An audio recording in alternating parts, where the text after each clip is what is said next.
Time has a way of slipping past quietly. You don't notice it at first. Then one day you wake up and see how much has gone and how little you understood. It isn't sudden, it's just there, and it hits you without warning. I'm 108 years old, and there's something I want to share before it's too late. I remember my childhood home, small rooms, a backyard with a single apple tree. I spent hours climbing that tree, feeling the bark against my palms, imagining the world beyond our street. I thought there would always be time to explore, to speak, to understand, but life had its own pace. I learned early to follow routines, to do what was expected: school, work, marriage, children. I was proud of keeping everything in order, but I also stayed quiet. I didn't ask questions. I didn't speak up when I felt unsure. I thought silence was safe. It wasn't. I recall one afternoon in my 20s, I had just received news that a close friend had fallen ill. I wanted to visit. I told myself I would go tomorrow. Tomorrow never came. By the time I realized it was too late, I never spoke to them again. The lesson didn't arrive with noise. It came slowly, quietly, in the hollow ache of absence. I understood then that time isn't something we can hold. It moves, whether we act or not. If you're watching this in your 30s or 40s, hear this carefully. Don't assume moments will wait. Don't think there's always a second chance. You still have time, but it's not endless. I carried that understanding into my marriage, into my children's lives, into friendships I thought were safe. I realized I had stayed silent too often, thinking love would speak for itself. It doesn't. You have to say it, even small words, even simple acknowledgments, even if they feel unnecessary. Years went by. The children grew up. The house became quieter. I thought I had learned enough, but life had one more lesson waiting. After the house grew quieter, I started noticing the spaces left behind, not just rooms, but moments. Moments I had ignored, thinking they would wait. I thought people would always be around to hear what I didn't say. I was wrong. I remember one evening in my 50s, I was sitting alone in the living room. The window was open, the wind gentle. My daughter came in, looking tired from school. She sat beside me quietly. For a long time, neither of us spoke. I could feel the distance between us. It wasn't anger, it was the quiet that comes when you realize time has passed without noticing the little things.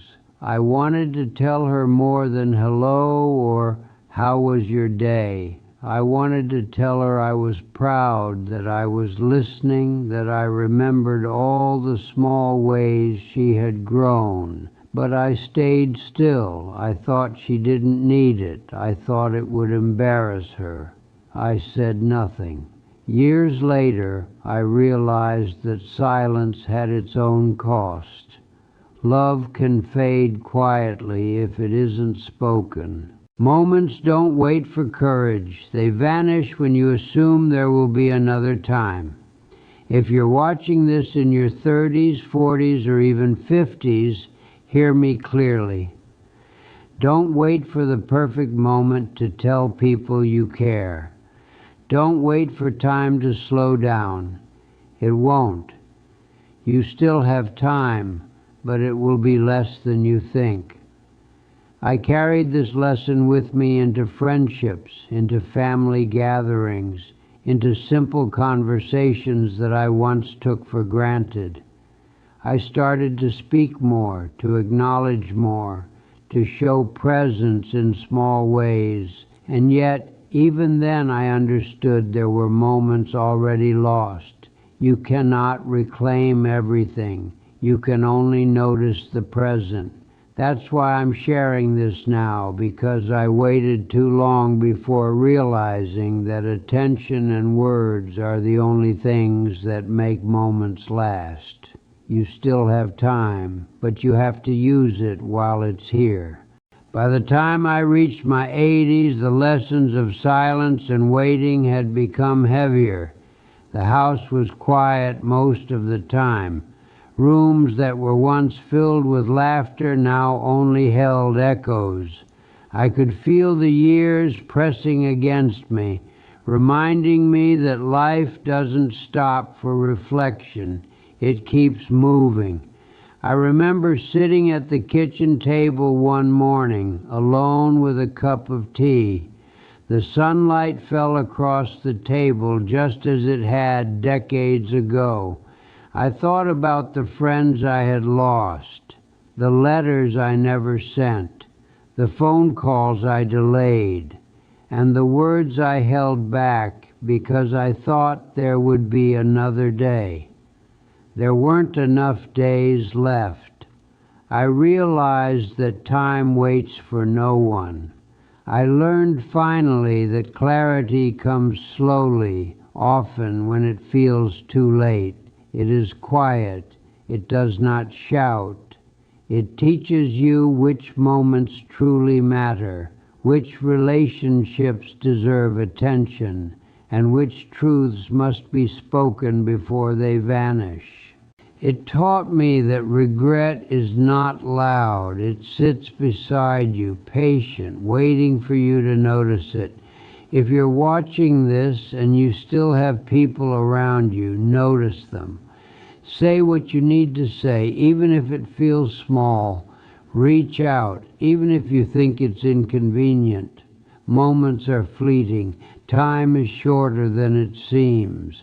I'm telling you this now because I wish I had understood it earlier. You still have time, but it will not wait for you. Speak, notice, be present. It's all that truly lasts when life is nearly gone. I've lived long enough to see how quickly life can pass, even when it feels slow. I've learned that the small things matter the most, the quiet conversations, the brief visits, the words we almost don't say. I wish I'd spoken sooner, noticed sooner, reached out sooner. If you're watching this, remember that the people around you are not permanent. Moments will slip by quietly. The chance to speak, to listen, to truly be present is fragile. Don't wait too long. I'm not telling you this to scare you. I'm telling you because I finally understand what time takes and what it leaves behind. The love, the attention, the honesty, they are the only things that remain. You still have time. Use it gently. Notice the quiet and speak before it's too late.